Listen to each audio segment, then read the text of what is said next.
Hello, I'm James, and welcome to a Jonesing for Film franchise review.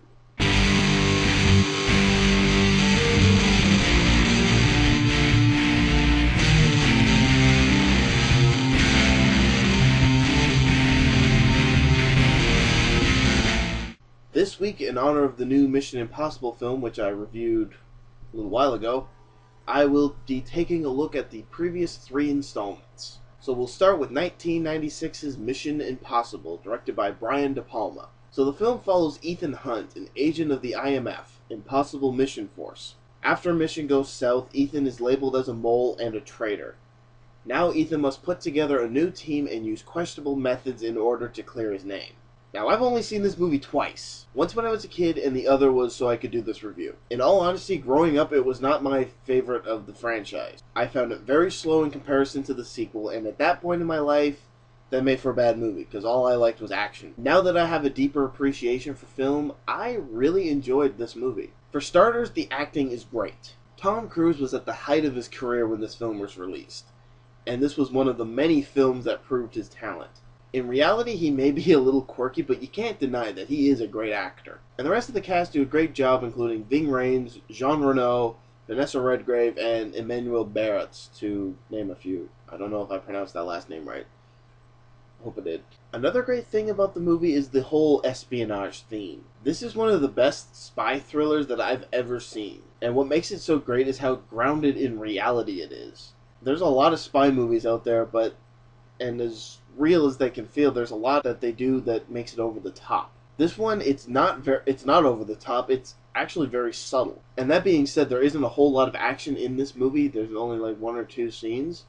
So if you go into this expecting a firefight every 5 minutes, you'll be disappointed. Trust me, I know. This was the mindset that I had when I went into the first time I saw it, and I was disappointed. This movie is more about the tactical approach rather than guns blazing, and it works.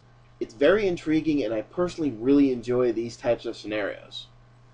Now, anyways, not when I was a kid. Now, the movie isn't perfect. It does have a couple of flaws. As I stated earlier, the movie is very slow.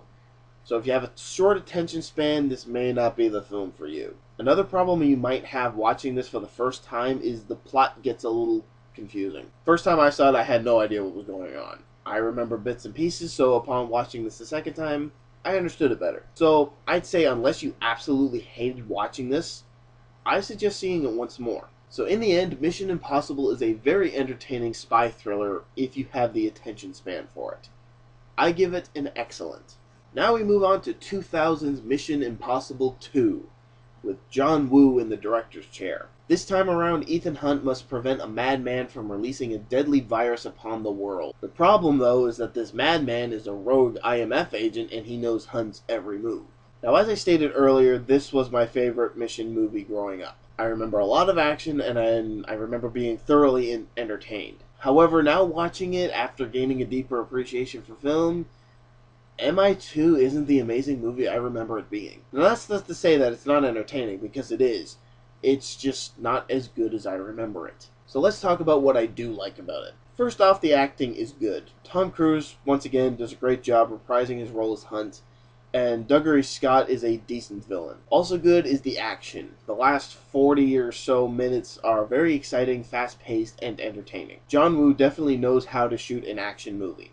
Now on to some of the issues that I have with the film. For starters, the movie feels longer than I remember it. There's a lot of filler here that could have been shortened. Also, with bringing in a new director comes a new vision, and John Woo makes the leap from espionage thriller to B-action movie. And with B-action movie comes some cheesy dialogue, some over-the-top scenes, and some pretty outlandish things. And I don't have issues with B-action movies generally, but to make the jump from an espionage thriller to B-action movie in the same franchise, kinda jarring. So basically, if you enjoy B-action movies, then you'll be pleased with this film. And the best part is that it can stand on its own. You don't have to see the first to see this one. I give Mission Impossible 2 a good.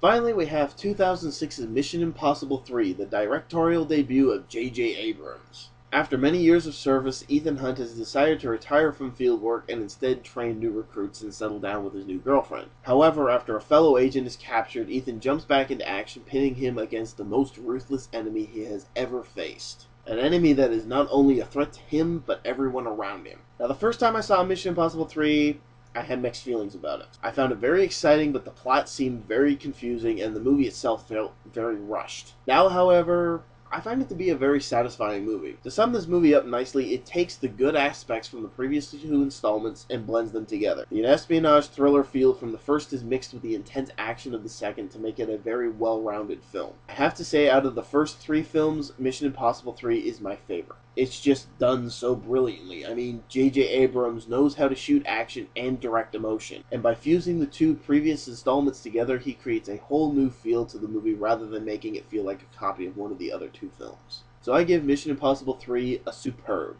That is my take on the Mission Impossible franchise. If you enjoyed it, don't forget to subscribe. Also, don't forget to visit me on Facebook. Thanks for watching, and I'll see you in my next review.